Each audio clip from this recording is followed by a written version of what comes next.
Établir les grandes étapes à venir au Niger. Le pays organise à partir d'aujourd'hui et jusqu'à mercredi prochain des assises nationales. Plus de 600 délégués sélectionnés par les militaires au pouvoir depuis juillet 2023 sont chargés entre autres de fixer la durée de la transition.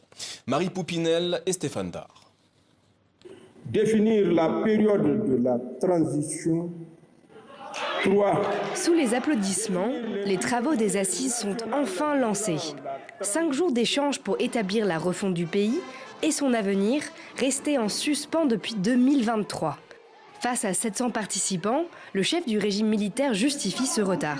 Depuis la prise du pouvoir par le Conseil national pour la sauvegarde de la patrie, soutenu par le peuple nigérien dans sa volonté résolue d'affirmer la souveraineté du Niger et sur son territoire et ses ressources, notre pays fait face à l'animosité de certaines puissances occidentales et leurs complices africains et pire encore, complices locaux.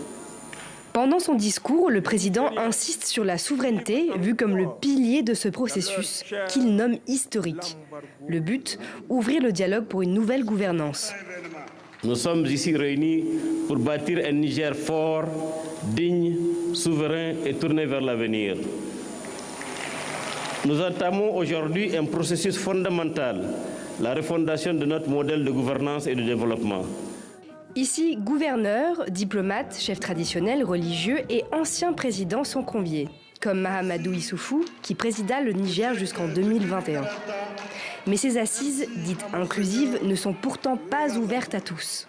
Sur le banc des exclus, certains médias étrangers, des représentants de la diaspora et les partis politiques du pays, suspendus depuis le coup d'État. À l'issue des discussions, la commission doit remettre son rapport final au général Tiani début mars.